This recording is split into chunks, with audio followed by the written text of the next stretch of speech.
தமிழக மக்களுக்கு வணக்கம். குணா குகையில் பல கோடி ரூபாய் பொக்கிஷம் எடுக்குமா தமிழ்நாடு அரசு? இப்படி ஒரு தலைப்பு. என்னப்பா அது, குணா குகையில் போய் பல கோடி ரூபாய் பொக்கிஷமா? சும்மா தம்பனையில் அப்படியே டைட்டில் வச்சு வீடியோ வியூஸ் பார்க்கறதுக்காக இப்படி ஒரு தலைப்பு வச்சிருக்கீங்களா அப்படிங்கிற மாதிரி தான் பலரும் யோசிச்சுக்கிட்டு இந்த வீடியோக்குள்ளே வந்திருப்பீங்க. ஆனால் உண்மையிலேயே குணா குகைக்குள்ள பல கோடி ரூபாய், இன்னும் சொல்லப்போனால் பல ஆயிரம் கோடி ரூபாய் பொக்கிஷங்கள் அப்படிங்கிறது இருக்குது. அதை தமிழ்நாடு அரசு எடுக்குமா அப்படிங்கிறது தான் இந்த வீடியோவில் முழுசாக நம்ம பார்க்க போகிறோம். இந்த வீடியோவோட முடிவில் நீங்களே ஒத்துப்பீங்க, குணா குகையில் இவ்வளோ கோடி பொக்கிஷம் இருக்கா அப்படின்னு. அது எல்லாத்தையுமே நம்ம ரொம்ப தெளிவாக தான் பேச போகிறோம். இப்போ மஞ்சுமல் பாய்ஸ் அப்படின்னு சொல்லிட்டு ஒரு மலையாள திரைப்படம் வந்திருக்கு. அந்த திரைப்படம் அப்படிங்கிறது குணா குகைக்குள்ளே விழுந்த ஒரு இளைஞரை நண்பர்கள் சேர்ந்து மீட்கக்கூடிய கதை. இது 2004 வருடமும் அங்கே நடந்த ஒரு சம்பவம் தான். அது உடனே இப்போ ட்ரெண்ட் ஆகி எல்லாமே அந்த சினிமாவுக்கு ரிவ்யூ அப்படிங்கிறத கொடுத்துக்கிட்டு இருக்காங்க. கமலஹாசனை பாராட்டிக்கிட்டு இருக்காங்க. இன்னும் சில பேர் மஞ்சுமல் பாய்ஸ் குகைன்னே சொல்கிறாங்க. இப்படி தான் தமிழர்கள் வீணாக போகிறது. மஞ்சுமல் பாய்ஸ் படம் எடுத்தால் மஞ்சுமல் பாய்ஸோட குகையா, விட்டால் குணா குகையை பட்டா போட்டு கேரளாக்காரனுக்கே கொடுத்துருவாங்க போல இருக்குது. நம்ம ஆட்கள் படத்தை ரசிங்க, நல்லா இருக்குது, உண்மையிலேயே நல்லா தான் இருந்துச்சு, பார்க்கலாம், ரசிக்கலாம், அதில் எந்த தப்புமே கிடையாது. சரி, இப்போ இந்த குணா குகையில் எப்படி பல கோடி ரூபாய் பொக்கிஷம் இருக்குங்கிறீங்க. பலரும் பார்த்தீங்கன்னா வீடியோவில் குணா குகையில் ஆவி இருக்குது, குணா குகையில் பேய் இருக்குது, பெசாஸ் இருக்குது, உள்ளே விழுந்து செத்தவங்களோட ஆன்மா இன்னும் அங்கே அலைஞ்சிக்கிட்டு இருக்கு, பலரை பழிவாங்க துடிச்சிக்கிட்டு இருக்கு, இப்படி தான் வீடியோ போடுவாங்க. நீங்கள் என்ன இப்படி போடுறீங்க அப்படின்னு கேட்கலாம். உண்மையிலேயே இருக்குது. அதாவது அழகில் ஆபத்து இருக்கும் அப்படின்னு சொல்லிட்டு நம்ம ஆளுங்க அந்த அழகான விஷயங்களை எல்லாத்தையுமே மூடிடுவாங்க. ஆனால் ஆபத்திலேயே அழகு இருக்குது அப்படிங்கிறத நம்ம அரசாங்கம் என்னைக்கு உணருதோ அன்னைக்கு இந்த குணா குகையில் இருக்கக்கூடிய பல கோடி ரூபாய் பொக்கிஷங்களை எடுக்கலாம். இன்றைக்கி தமிழ்நாடு அரசோட மிகப்பெரிய வருமானம் அப்படின்னு பார்த்திங்கன்னா டாஸ்மார்க் தான். அதாவது மக்களை குடிக்க வச்சு, மக்களை அழித்து ஒரு கலாச்சார சீரழிவை உண்டாக்கி அதன் பிறகு தொடர்ச்சியாக வருமானம் பார்த்துக்கிட்டு இருக்காங்க. இதுக்கு மேலே பேசினா அரசியலாக போயிடும். இப்போ நாம் என்ன பேச போகிறோம் அப்படின்னாக்கா, நீங்கள் சீனா மாதிரியான நாடுகள் எல்லாம் பார்த்துருப்பீங்க, நிறைய ஷார்ட் வீடியோஸு, இன்ஸ்டாகிராம் வீடியோஸ் எல்லாம் பார்த்துருப்பீங்க. இந்த அட்வென்ச்சரல் டூரிசம், சாகச பயண விரும்பிகள் தான் உலகம் முழுக்க பயணிகளாக இருக்காங்க. நீங்கள் சீனாவெல்லாம் பார்த்தீங்கன்னா 2 மலைக்கும் நடுவில் பெரிய பாலம் போட்டு அதில் நடந்து போகிறது பயங்கர அட்வென்ச்சராக இருக்கும். அப்படியே கண்ணாடி விரிசல் விடுற மாதிரியே லைட் செட்டப் பண்ணி அந்த வீடியோஸ்லாம் நீங்கள் பார்த்துருப்பீங்க. இது எல்லாமே செயற்கையாக உருவாக்கப்பட்டது. ஆனால் தமிழ்நாட்டை பொறுத்த வரைக்கும் இயற்கை ஒரு மிகப்பெரிய அருள் கொடையை நமக்கு கொடுத்துருக்கு. அதை வச்சு பல கோடி ரூபாய் நம்ம சம்பாதிக்கலாம். காலங்காலத்துக்கும் தமிழ்நாடு அரசுக்கு இந்த வருமானம் வரும். உதாரணத்துக்கு தான் இந்த குணா குகையை பற்றி பேச போகிறோம். குணா குகைக்குள்ளே அந்த குகை உள்ளே போகிறதுக்கு பாதை அப்படிங்கிறது இருக்குது. நீங்கள் அந்த குணா படத்துலையும் பார்த்துருப்பீங்க, இப்போ மஞ்சுமல் பாய்ஸையும் பார்த்துருப்பீங்க. ஆனால் அது எல்லாமே மூடப்பட்டிருக்கும். இந்த மஞ்சுமல் பாய்ஸ் படத்தோட வெற்றியே என்ன தெரியுங்களா? கதை அப்படிங்கிறதெல்லாம் முக்கியம் கிடையாது. குணா குகைக்குள்ளே படம் எடுத்திருக்காங்க, அதுக்குள்ளே நம்மளால் போக முடியலையே, அதில் என்ன இருக்குன்னு பார்த்துருவோங்கிறதுக்காக தான் நிறைய பேர் தேட்டருக்குள்ளே போகிறாங்க. இதுதான் உண்மை.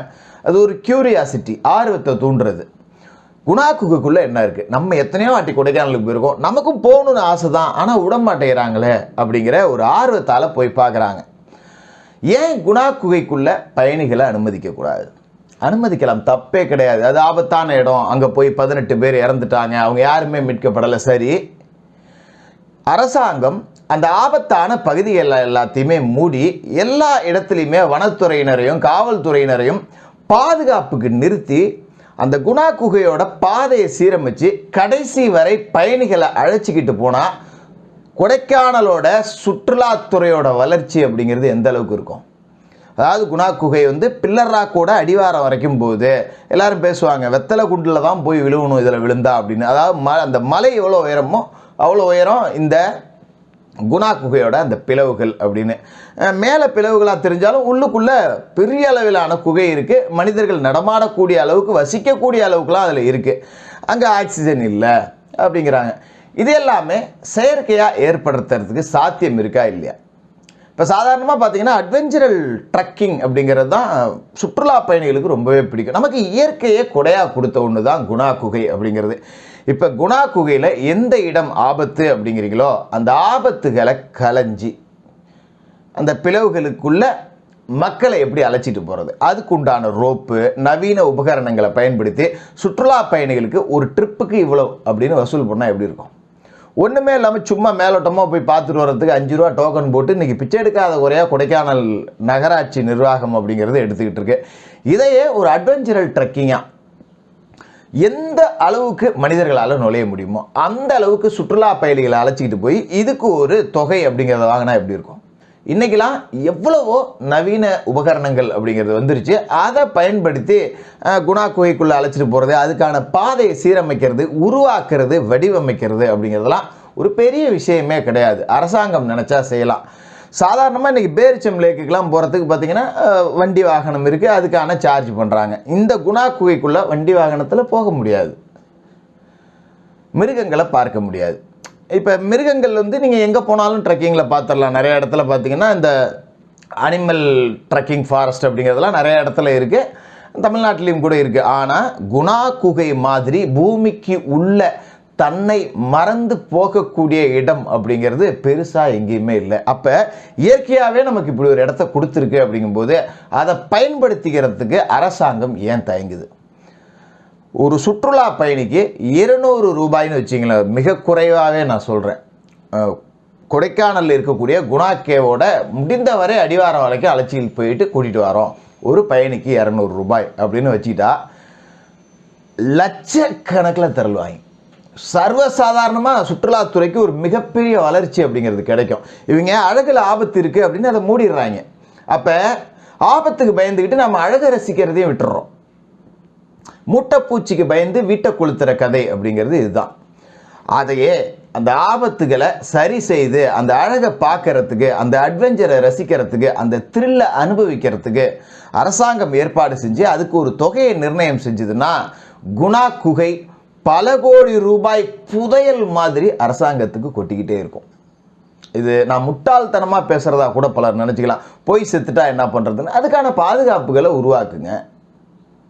இந்தந்த இடம் ஆபத்தா அந்த இடத்த கவர் பண்ணுங்க. மற்ற இடங்களில் இறங்க முடியுமா?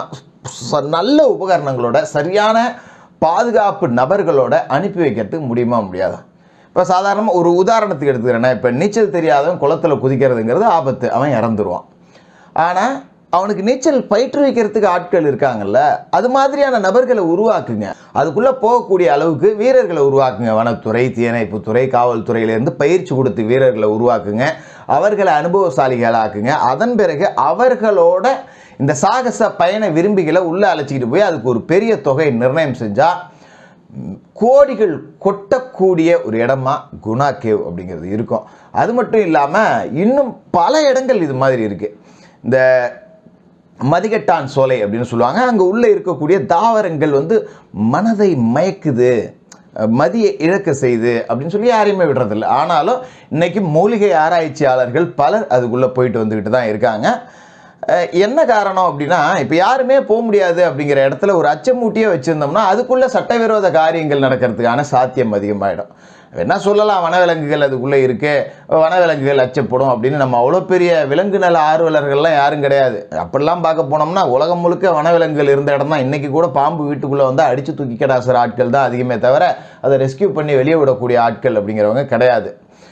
அப்போ அந்த மதிகட்டான் சோலை மாதிரியான இடங்களில் ஒரு அட்வென்ச்சரல் ட்ரெக்கிங் கூட்டிகிட்டு போனால் எப்படி இருக்கும்? உள்ளே போனால் பாதை தெரியாதுப்பா, சரி தெரியாது, இப்படியே காலத்தை கடத்திட முடியுமா? இதுக்கு பெருசாலாம் நம்ம மெனக்கிட வேண்டியதில்லை.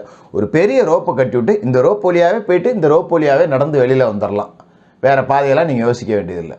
இதுதான் ரோப்பு. இந்த ரோப்பை பிடிச்சிக்கிட்டே போகணும், இந்த ரோப்பை பிடிச்சிக்கிட்டே வெளியில் வரணும். உள்ளே இல்லை என்னென்னலாம் இருக்குன்னு காட்டலாம். மதிகட்டான் சோலைக்குள்ளே போகிறதுக்கு ஒரு நபருக்கு 500 ரூபா. போவாங்களா போக மாட்டாங்களா? ஏன்னா பெரும்பாலும் சுற்றுலா செல்பவர்கள் நிறைய பணத்தோடு தான் போவாங்க. அதில் எந்த மாற்றமும் கிடையாது. எவனும் 5க்கும் 10க்கும் கஷ்டப்பட்டுக்கிட்டு கஞ்சம் பிடிச்சிக்கிட்டு சுற்றுலாவுக்கு போக மாட்டாங்க. அது மாதிரி இந்த மாதிரி இடத்துக்குள்ளே போகணும் அப்படிங்கிற அந்த ட்ரெக்கிங் ஆர்வமுடையவர்கள், அமானுஷ்ய இடங்களை சுற்றி பார்க்கணுன்னு விரும்புபவர்கள், இந்த த்ரில்லர் அனுபவங்களை ரசிக்கணும்னு விரும்புகிறவர்கள் காசை ஒரு பெருசாக மதிக்க மாட்டாங்க, நினைக்கவும் மாட்டாங்க. அப்போ இதை வச்சு பெரிய அளவில் பணம் ஈட்ட முடியுமா முடியாதா? அதை விட்டுட்டு சும்மா குணா குகைக்குள்ள பேய் இருக்குது, பிசாசு இருக்குது, ஆவி இருக்குது, அமானுஷ்யம் இருக்குது அப்படின்னு சொல்லி பயமுறுத்தி அந்த அழகை ரசிக்க விடாமல் செஞ்சு அந்த அழகின் மூலியமாக வரக்கூடிய பணத்தை அரசின் பக்கம் திருப்ப விடாமல் செஞ்சு அதை கேட்ட போட்டு மூடி எல்லா வேலைகளும் செஞ்சாச்சு. அப்போ அங்கே என்ன இருக்குன்னு அடுத்த தலைமுறை எப்போதான் என்னைக்கா இருந்தாலும் இன்னும் ஒரு 100 வருடங்களுக்கு பிறகாவது அதை கண்டு உள்ள நுழைய தான் போகிறாங்க. அதில் எந்த மாற்றமும் கிடையாது.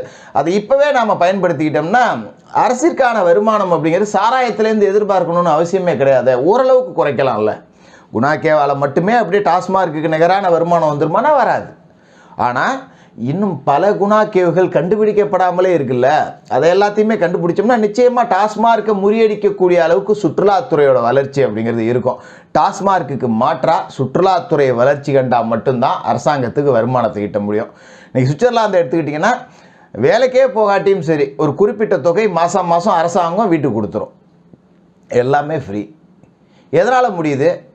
ஒன்றுமே பெரிய ஒரு பொருளாதார வளம் தொழில் அப்படிங்கிறதெல்லாம் கிடையாது. சுற்றுலா மட்டும்தான் அவங்களுக்கு வருமானம்.